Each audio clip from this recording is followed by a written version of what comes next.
இங்க ஒரு காம்படிஷன்ல முத நாள் சமைச்ச மிச்சமான சாப்பாட்டை வச்சு ஏதாவது ஒரு டிஷ் செய்யணும்னு போட்டி வைக்கிறாங்க. அதுல 2 பேர் கலந்துக்கிறாங்க.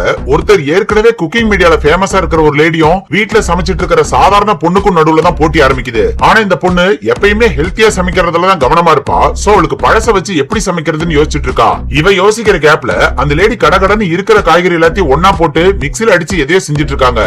அவங்க கிட்ட என்ன புதுசா செய்ய போறீங்கன்னு கேட்டா அடுப்பை யூஸ் பண்ணாம சமைக்க போறதா சொல்றாங்க. அதை கேட்கிற எல்லாருக்குமே ஆச்சரியமா இருக்கு. இந்த பக்கம் பார்த்தா இந்த பொண்ணு எந்த ஒரு பதட்டமும் இல்லாம இப்பதான் ஒவ்வொன்னா எடுத்து பொறுமையா கட் பண்ணிட்டு இருக்கா. கேள்வி கேட்டாலும் பதில் சொல்ல தெரியாம இருக்கா. சோ இத பாக்குற ஆடியன்ஸும் ஃபேமஸா இருக்கிற அந்த லேடி தான் வின் பண்ண போறாங்கன்னு கான்பிடென்ட்டா இருக்காங்க.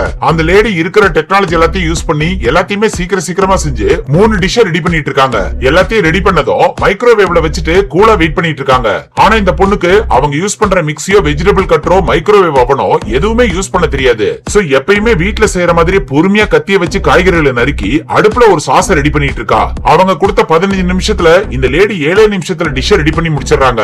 ஆனா இந்த பொண்ணு ஸ்லாத் மாதிரி ஸ்லோ மோஷன்ல செஞ்சுட்டு இருக்கா. அத பாக்குற ஆடியன்ஸ்ல இருந்து ஜட்ஜ் வரைக்கும் எல்லாருமே பொறுமையா இழந்துடுறாங்க. ஆனா கடைசியில இவங்க 2 பேரோட டிஷ்ஷையும் டேஸ்ட் பண்ணி பார்த்த ஜட்ஜிங்களுக்கே குழப்பம் வந்துருது. ஏன்னா இந்த பொண்ணோட டிஷ் பழைய சாப்பாடோட டேஸ்ட் மாறாம புதுசா இன்னும் கொஞ்சம் டேஸ்ட் சேர்ந்து ஹெல்த்தியாவும் பாரம்பரியமாவும் இருக்கு.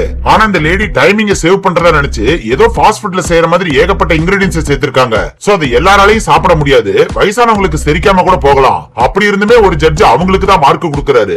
இன்னொரு ஜட்ஜ் இந்த பொண்ணுக்கு மார்க் கொடுத்துறாரு. இப்ப கடைசியா கொடுக்க போற ஜட்ஜோட மார்க்ல தான் யாரு வின்னர்னே தெரிஞ்சுக்க முடியும். ஆனா இவர் டைமிங்ல அந்த லேடியா இருந்தாலும் ஹோட்டலுக்கு வர கெஸ்டோட ஹெல்த் தான் முக்கியம். சோ டைமிங் லேட் ஆனாலும் ருசியான சாப்பாட்டை அதுவும் ஹெல்த்தியா செஞ்சு கொடுத்த இந்த பொண்ணு தான் வின்னர்னு அனௌன்ஸ் பண்ணிடுறாரு.